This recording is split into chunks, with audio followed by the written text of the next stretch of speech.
I couldn't remember much after that, only that my life had changed. I was startled when Chief Eunuch Shem got down on his knees in front of me and called me his mistress and himself my slave. He helped me back onto my heels. I didn't even notice what became of the other girls or where they had been escorted out. My mind was in a strange state. I recalled an amateur opera back in Wu. It was after the New Year's feast, and everyone was drunk, including myself, because my father had let me sip the rice wine so I could see how it tasted. The musicians were tuning their instruments.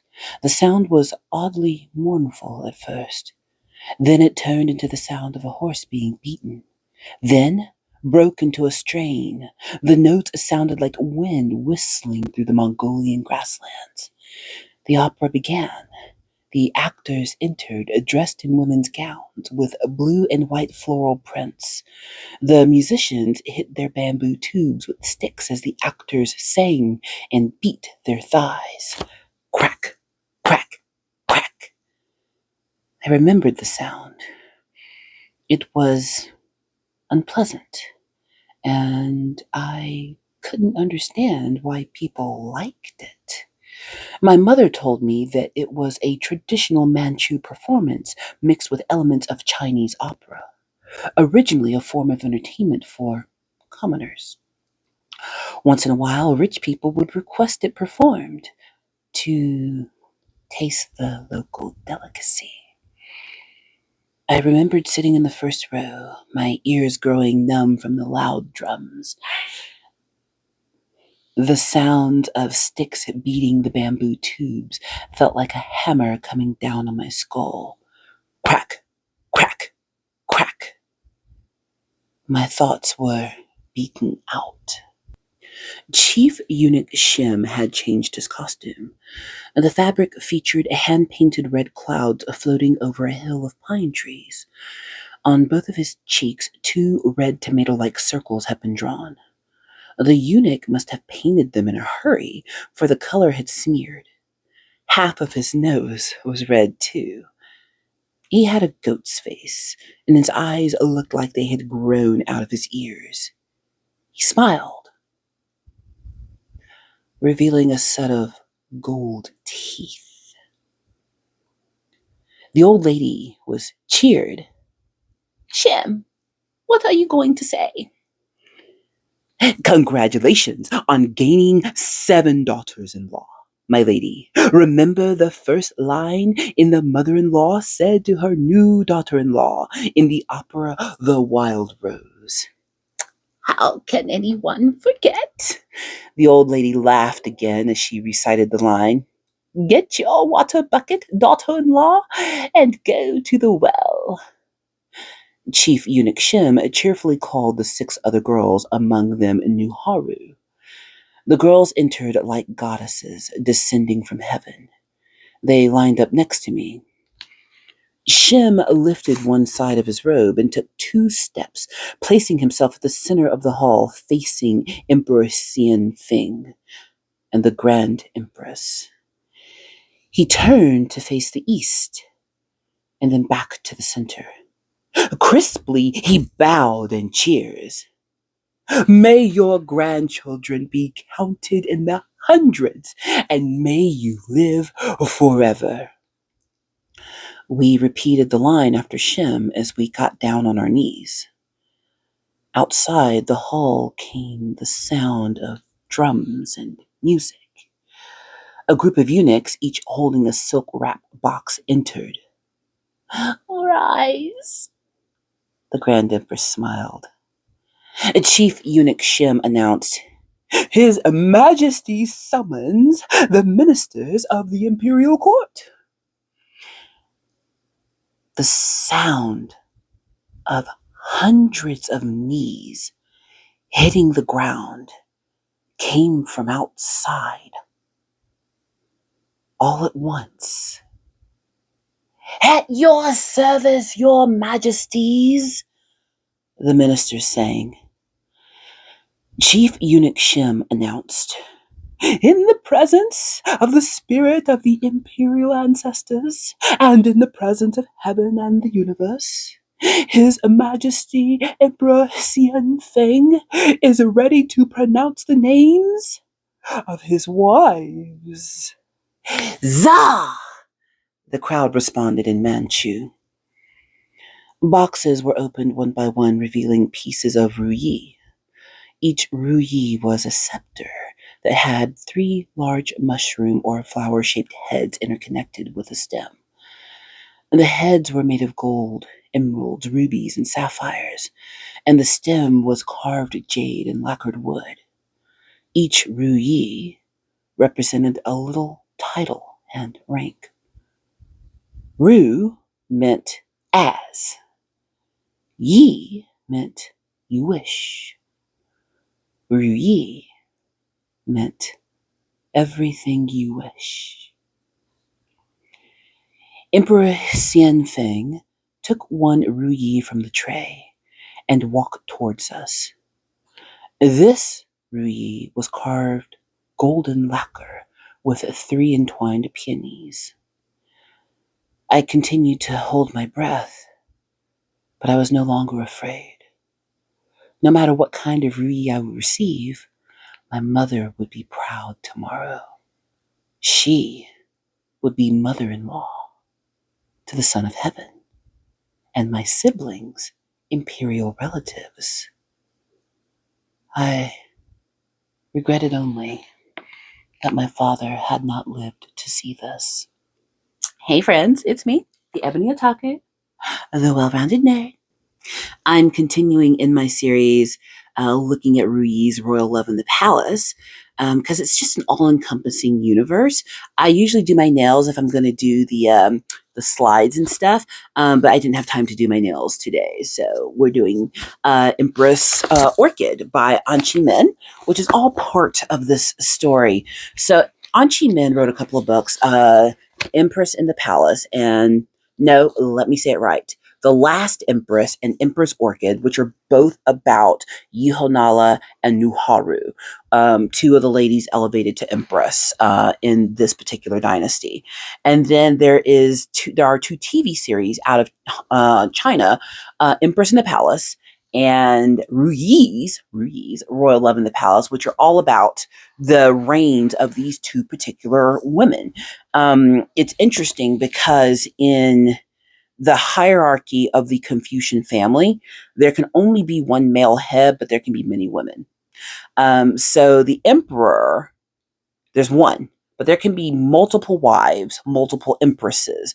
And as I talked about in my last video, and I'm going to pull all of these into their own kind of empress playlist to make it easier to find videos because they're just kind of scattered right now. In the hierarchy of the Confucian family, there can be 2 women that hold the same position.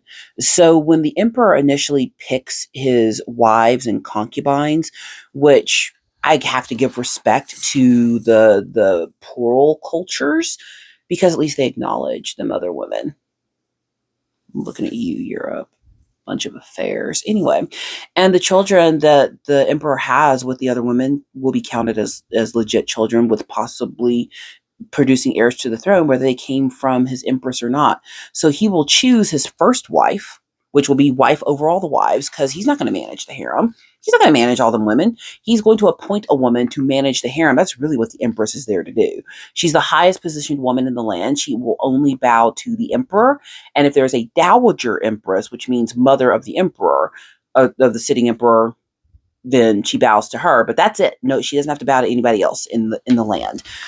And then so on and so forth. So the next highest concubine, next highest wife, will bow to the first empress, dowager, and the emperor, but nobody else, and then on down. So you know who you are based on how many people you have to bow to. And that's what they're doing right now, because the girls don't have an order of their hierarchy just yet. It's coming. So until they do, they all bow to everyone. They all bow to each other.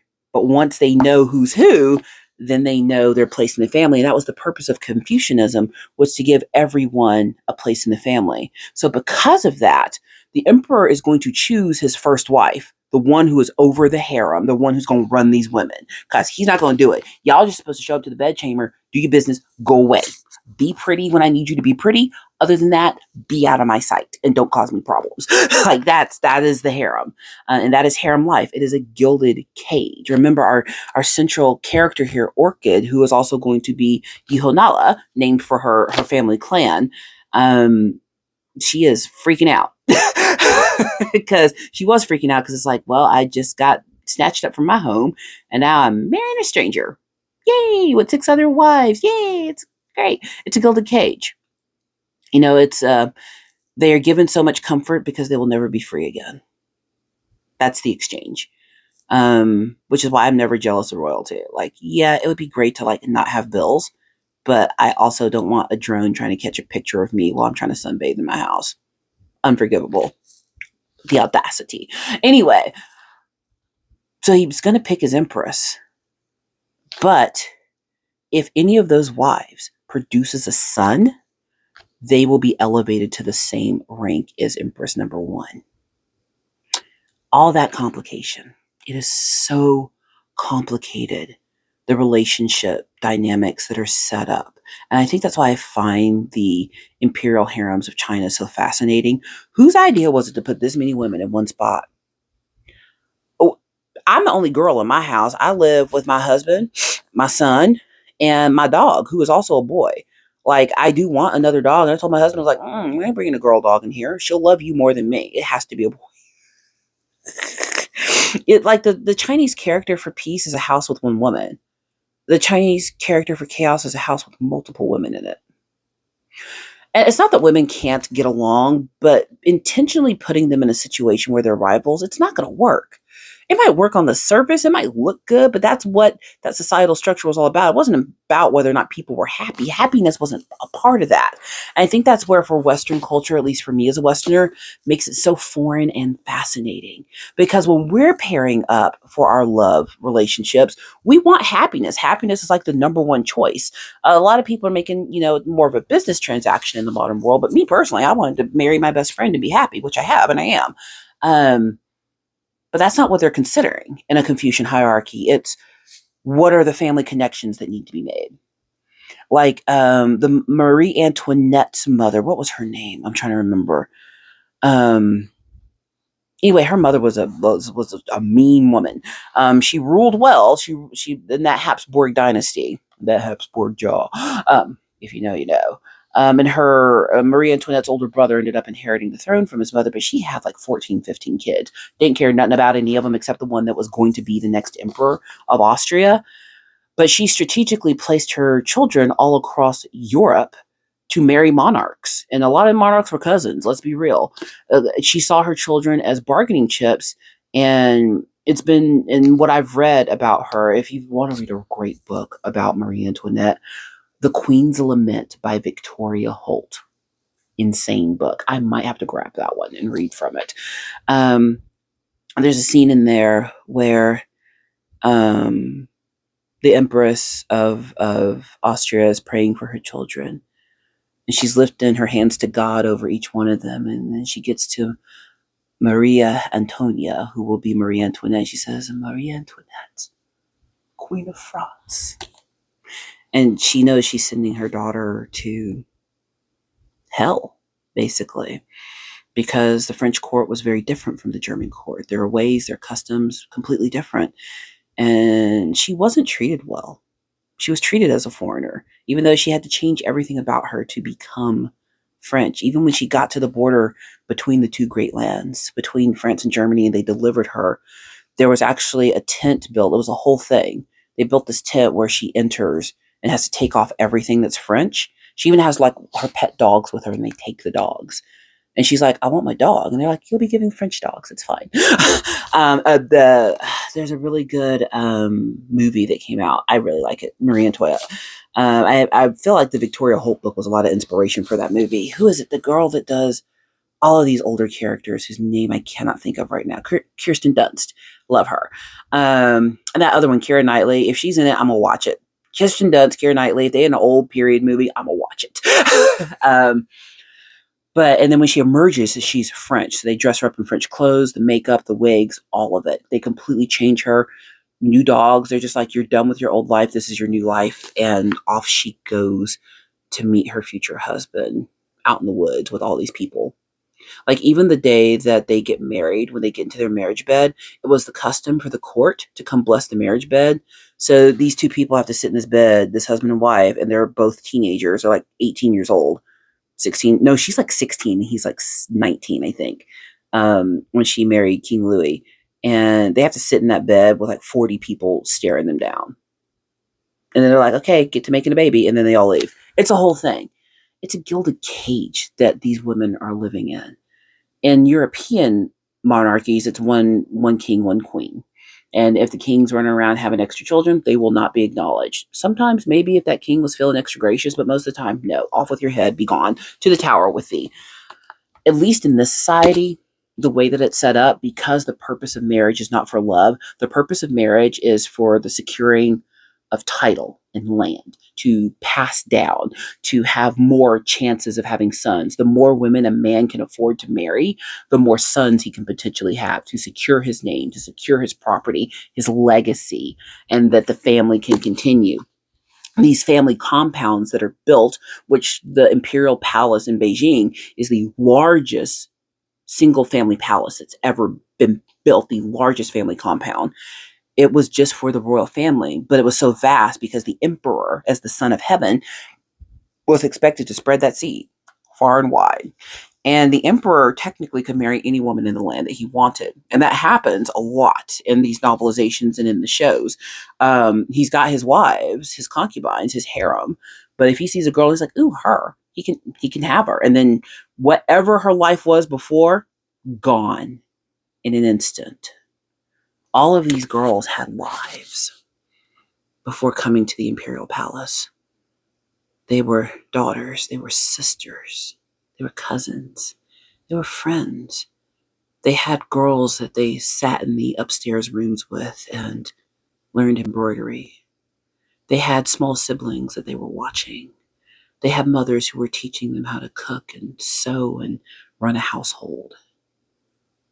Especially Yehonala, being of descent of our Mongolian people, she was more free than most of the Chinese girls growing up. She was allowed to run around outside barefoot. She was allowed to get tanned skin. She was allowed to learn to read and write. So she's even different among these other girls who were raised in imperial families. And every bit of freedom, every bit of love that she ever knew, it's gone in that moment. She's now the property of the emperor, along with those others. And those women aren't set up to be friends. The rules may say, hey, have a harmonious household under heaven. Again, all these girls together are not going to have peace together. It's not possible. Because while the emperor gets to pick and choose among these girls for his pleasure, they don't. They're going to be hidden away in the inner chambers of the palace for the rest of their lives. The only men they will see are eunuchs, their relatives, and not even all the relatives, because not every male relative can be trusted.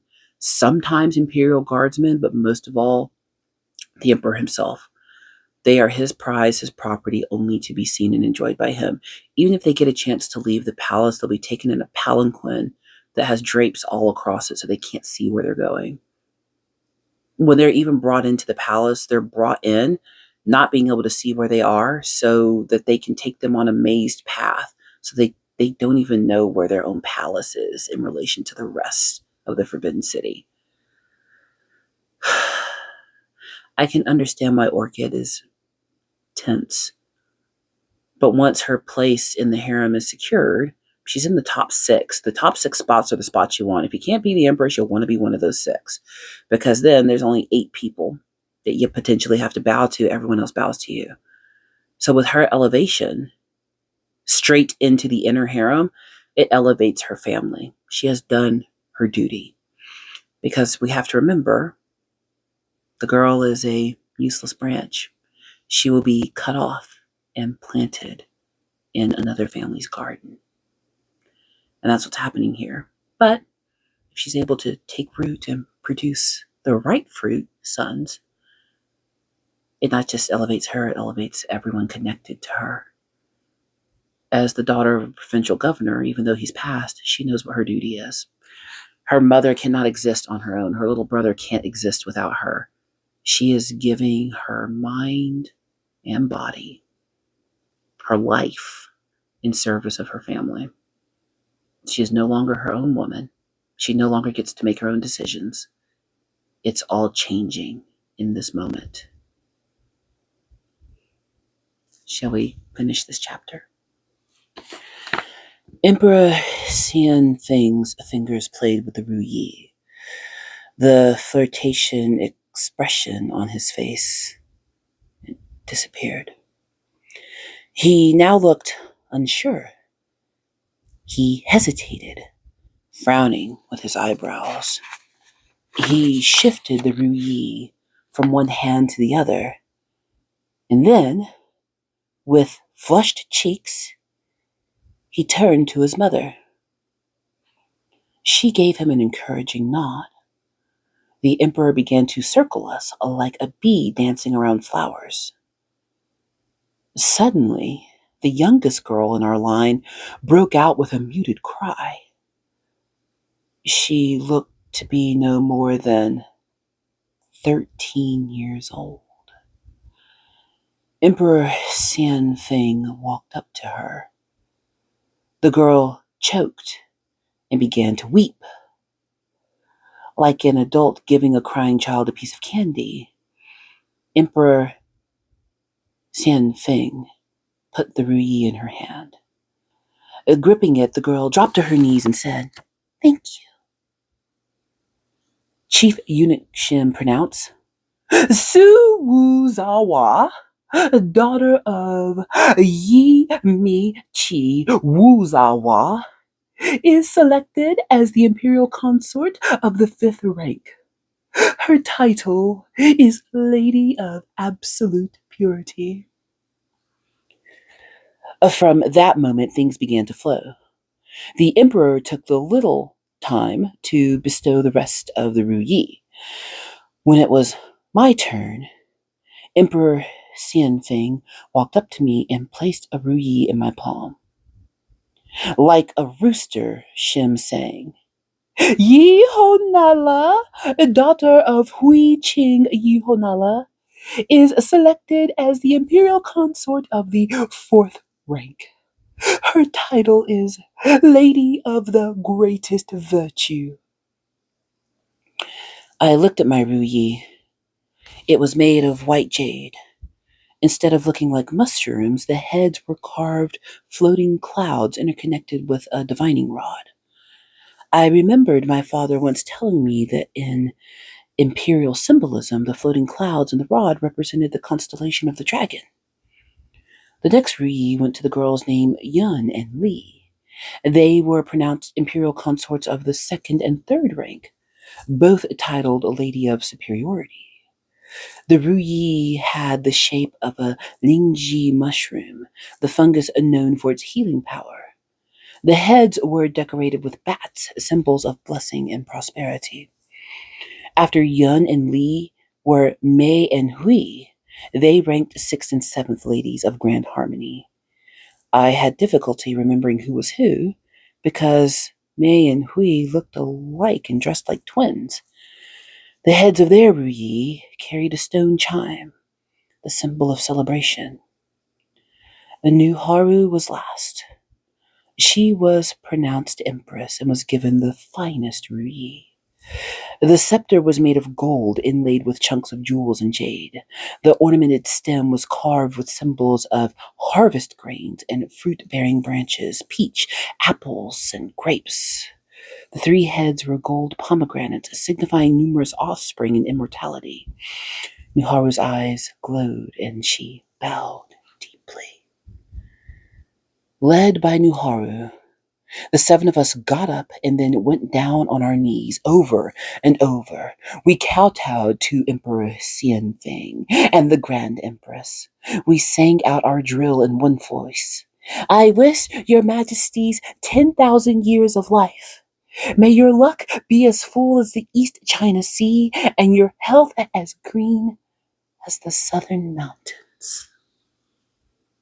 We're going to continue this series. I'm enjoying this. I was trying to figure out, like, do I just want to do straight through reads Royal Love in the Palace?